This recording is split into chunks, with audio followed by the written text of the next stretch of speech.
wanted to let you know that you have the #1 album. That's crazy. And the 100 best album.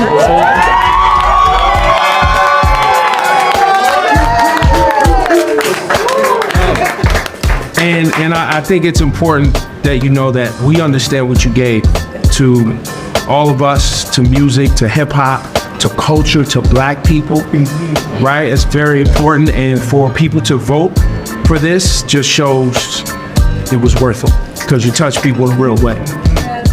Well, thank you very much. Thank you. Thank you very much. I'm gonna say no,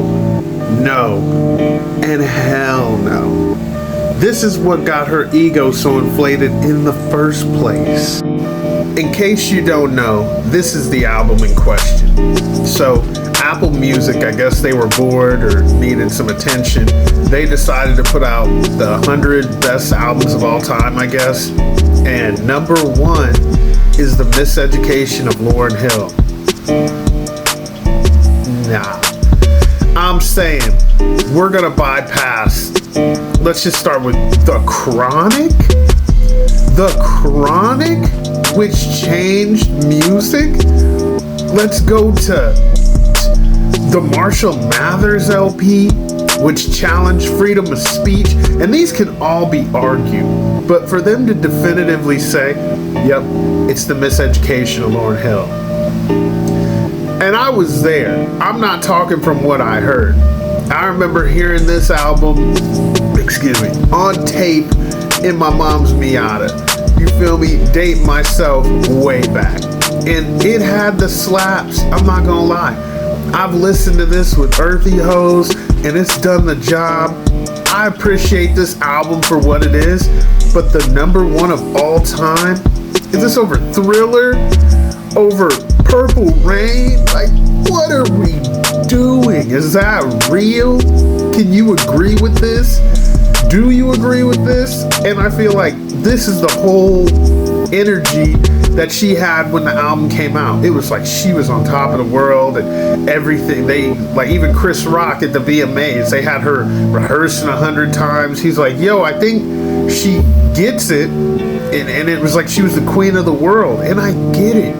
This is like the Hurt Hose anthems. And that's what's up. You know what I'm saying? I'm not saying it's bad music or anything like that. But #1 of all time, and then she never followed up. You know what I'm saying? We're still waiting on that. We're still like, yo, are you ever gonna come back out? And she's like, no one ever asked me to do another one. I find that hard to believe, especially as greedy as labels are. They saw that work like that, and they weren't chasing you down and trying to lock you in a studio. But overall, I love and I appreciate Lauryn Hill.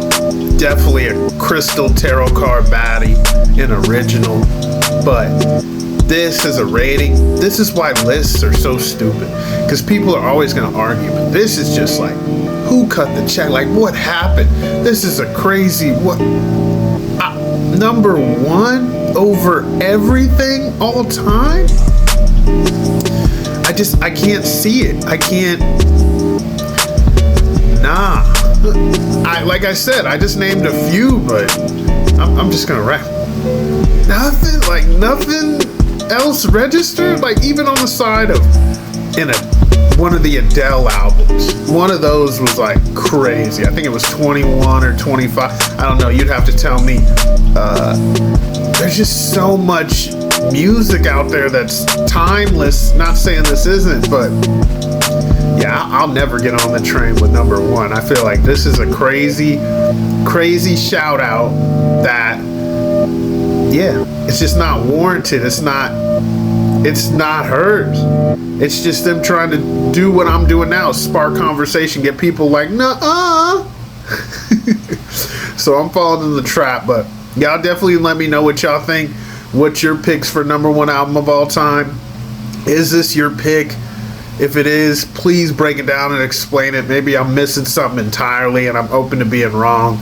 But hit the like all crazy. Definitely subscribe. And I'm going to see y'all soon. Peace.